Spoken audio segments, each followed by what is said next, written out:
Hi there, Megan Thompson here with Megan Thompson Coaching, and we are going to discuss briefly whether or not CBT will help you stop the meltdown cycle in your home for your highly sensitive child. So let's dive in.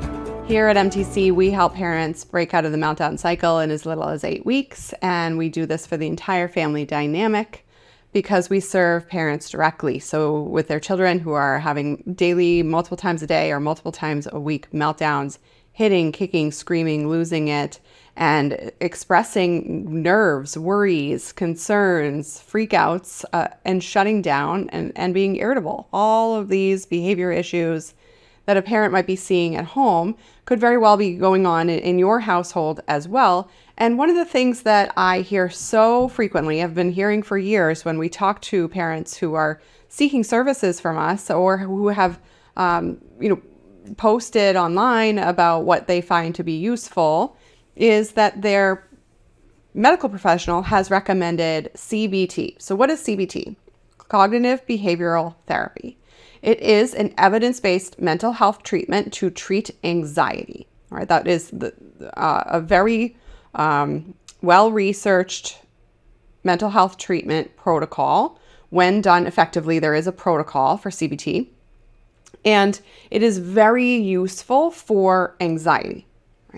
Now, when we're comparing the concerns that you might be having with your child and whether or not your child's anxiety can be addressed by CBT if your child is highly sensitive, the short answer to that is no. And I'm going to talk to you about the 3 reasons that are the broadest focus here for you to inform yourself appropriately and understand what professional you're following, so that you understand what they understand about how your child's brain works, right?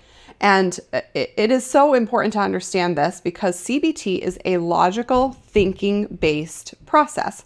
So as an evidence-based treatment, it works really well for adults. It works really well for adolescents who are generally not highly sensitive and who are nervous or worried or concerned about either some sort of particular fear, like the fear of germs or a fear of leaving their parents, right? And that is a honed in expectation, right? So another fear or anxious experience that a child might have where CBT would be appropriate is if a child is concerned that their family is going to get ill, or that it's difficult for them to maintain composure in the school. So performance anxiety, for example. All right.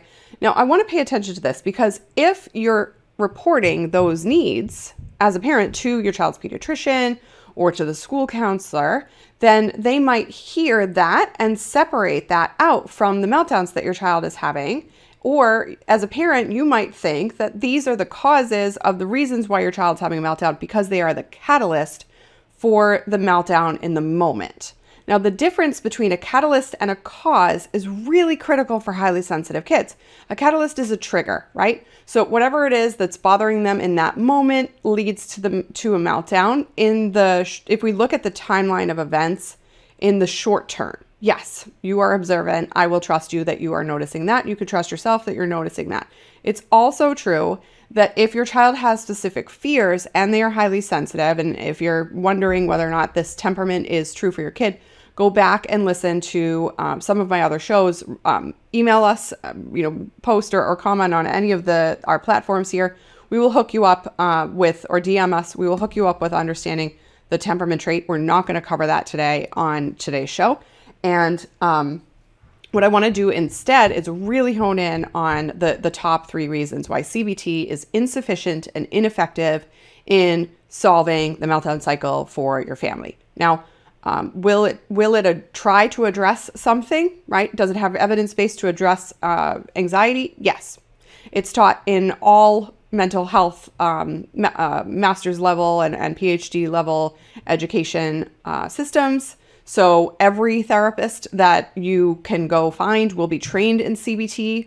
So it is a broad, general type treatment that basically explains and theorizes and purports that thoughts affect behavior by understanding that your thoughts change your feelings, which then change your behavior. And so you take this concept into a visual triangle, right? So your thoughts affect your feelings, which then affect your behavior. I think that there is something to be afraid of. I therefore feel afraid. I therefore act afraid, right? And so you might feel afraid and then think there's something to be fearful and then act afraid as well. So the triangle isn't necessarily a linear, like a circle or anything like that. You're not following it in one way, clockwise or counterclockwise. It can happen where there's any starting point in those 3 points of the triangle, right? And this mentality is actually very ineffective and insufficient, especially for highly sensitive children. But it's also not based in the most updated neuroscience. And so when we pay attention to what is so necessary for highly sensitive kids is that they are experiencing emotional intensity that is overwhelming. Your highly sensitive child doesn't just feel their feelings, they also feel feelings about their feelings. And so when we explain this to our clients, there's a huge aha moment because the shame cycle that their child is experiencing isn't actually addressed in CBT therapy, which is why it is so frustrating for your child to have a lovely conversation around how they shouldn't think about vomit being scary or whatever it is that they're afraid of in that moment, or dogs being so scary because they've met plenty of dogs that are not scary. Does that sound familiar? Sound like reassurance? It is. It's glorified reassurance. You're trying to get the child to change their mind or consider other facts and expect the facts to change their feelings. So I wholeheartedly agree that feelings are not facts. That is absolutely true. As human beings, if we are emotionally reactive, we will not live successful lives, right? So 100% on that, we need to be emotionally mindful. We need to be emotionally wise. And that means we're considering facts. It's also true that children in general are not thinking beings. The inner concept of thought, thinking inside your own head and talking to yourself in your own head, doesn't actually start to develop until age 6. Start to develop until around age 6. That means that any of the other behavior management strategies that a CBT therapist might suggest, 1, 2, 3 magic, timeouts, they all expect the child to think about what they're about to do before they do it. That's physically impossible for a child's brain under the age of 6. So all of this stuff just perpetuates more fear and perpetuates compliance rather than internal motivation for change. And so what happens is it teaches the child, especially highly sensitive kids who value collective community, including the community in the household, it teaches them that they're wrong and it teaches them that they don't know what they're talking about. Now, if you're a highly sensitive child, you have a gut intuition. The problem is, as all children do, right? The problem is you second guess it, right? So if you're a highly sensitive adult, you might respond with fear a lot if you had never learned these skills. So this might resonate with you as a parent because it might be very difficult for you to trust your gut if you were chronically invalidated. And CBT is an invalidating treatment model for highly sensitive kids. So the meltdown cycle, as I speak about in other trainings, in my free masterclass, etc., is totally focused on understanding that a mismatch in parenting is an invalidating experience for the child. They start to question what they really believe about the truth. They start to really wonder whether or not their feelings are okay or acceptable because they're supposed to be thinking differently because their parents tell them they don't need to worry, or their parent, you might say it's not that big of a deal, either in your actual words or in your reactivity when you're fried, right? Because I'm not telling you that you're not self-aware, you are. And you're trying to use the emotional intelligence focused parenting and gentle focused parenting. And yet if you're following providers or medical professionals who probably take really good care of your kid's physical body, to help you understand what your child's brain needs to feel better and their nervous system needs to feel better, then you will leave those appointments, or you will leave those conversations feeling stuck, right? That's part of my job, is to help you see that. And part of what we do as a team is we really help parents notice that if you were following this triangle of thought, it's insufficient. Right? The body is totally missed out of that. The emotional overwhelm, the overstimulation, the nervous system is not considered in CBT training. And it is not taught in grad school. The nervous system is not taught in grad school. So post-grad, a professional might go get specified training on understanding the difference between the mind and how it thinks, the feelings body and how it feels, and how they're connected, which is part of the nervous system, because your brain addresses your nerves, which tells your skin what to feel. It tells your feelings whether or not they're intense. Highly sensitive kids without skills and highly sensitive adults go through life without skills, feeling like they don't have skin. Their body's on fire. This is not my metaphor. This is Marsha Linehan's metaphor. She designed DBT back in the 1960s, right? And so this type of mental health treatment designed to keep kids out of the hospital, keep adolescents and adults out of the hospital when they were engaging in chronically self-harming or suicidal or risky behaviors. And she noticed that some people were born sensitive, and this was the trajectory if they were raised in an invalidating environment. So her specialized treatment, DBT, is available for adolescents and adults, every once in a while available for children in some states and some pockets of the state. At this point, DBT is young. It was used for children with extreme life-threatening behaviors, and it is definitely available. It might be available in your state. However, few and far between, and DBTC didn't exist when I designed my work. It was some of the principles were influencing my work because obviously I have a lot of clinical experience. However, what we decided to do in our work 6+ years ago when I designed this, the service that we provide was to work directly with parents, whereas DBTC still pulls the kid into the office, still expects the child to understand themselves well enough to then demonstrate insightful conversation and apply skills outside of the session. Now, here's the deal. This is point number 2. CBT is a reactive approach. You're expecting the child to report to the provider or the parents in front of the kid, talk about shame cycle, right? What they did last week that we need to work on. And then as a result, we're following the child's behavior to quote unquote be preventative in the future. This is reactive.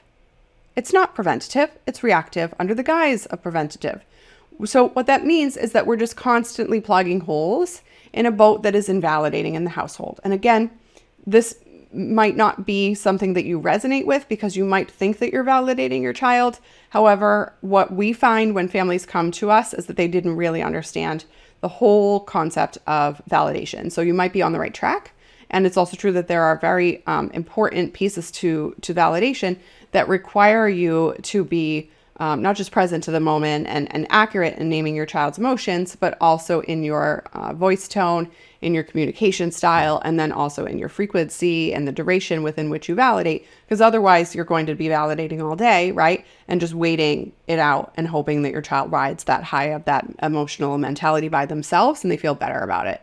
So again, going back to the fact that watch or listen to my show on safe space, that mentality that you just need to ride out. Your child isn't learning during the meltdown. They can't learn anything during the meltdown. You just need to be there and hope that they can settle themselves and not hurt anybody in the house or themselves. And then you can talk to them later. Again, it's the same thing with point number 2. As I'm mentioning, it's reactive. That mentality is what's not working in your home already. So why take the child to a professional who's going to ask you to do the same thing? So then we move into an understanding that for point number 3, right, is that CBT is an anxiety-focused treatment, all right?